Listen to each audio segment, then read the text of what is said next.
আসসালামু আলাইকুম। আমি উজ্জ্বল কবির। আমার বাসা সাতক্ষীরা জেলায়। আজ আমি আব্দুর রাজ্জাক ভাইকে উদ্দেশ্য করে কিছু কথা বলবো।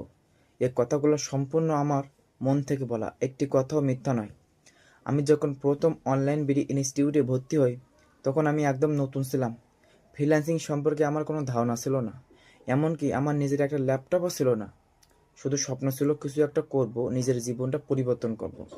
তারপর আমি আব্দুর রাজ্জাক ভাইয়ের অনলাইন বিডি ইনস্টিটিউটের পঞ্চমতম ব্যাচে ভর্তি হই।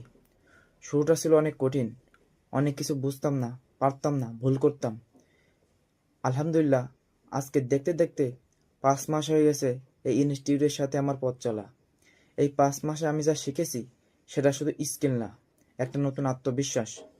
আমি শিখেছি কিভাবে অনলাইনে কাজ করতে হয়, কিভাবে ক্লায়েন্টের সাথে কথা বলতে হয়, কিভাবে নিজের একটা কেরিয়ার করতে হয়। এই এই পুরো ক্রেডিটটা আমি দিতে চাই আমার মেন্টর আব্দুর রাজ্জাক ভাইকে। তিনি শুধু আমাদের কাজ শেখাননি, আমাদের গাইড করেছেন, মোটিভেশন দিয়েছেন। এবং সবথেকে বড় কথা হলো, তিনি আমাকে অ্যাডমিশনের টাকার জন্য কখনো চাপ দেননি। তিনি যদি আমাকে চাপ দিতেন, তাহলে হয়তো আমি আজকে ফ্রিল্যান্সিং শিখতে পারতাম না। আমি সত্যি মন থেকে আব্দুর রাজ্জাক ভাইয়ের জন্য দোয়া করি। আমি সত্যি কৃতজ্ঞ। ধন্যবাদ আব্দুর রাজ্জাক ভাই। ধন্যবাদ অনলাইন বিডি ইনস্টিটিউট। সবাই আমার জন্য দোয়া করবেন। আসসালামু আলাইকুম।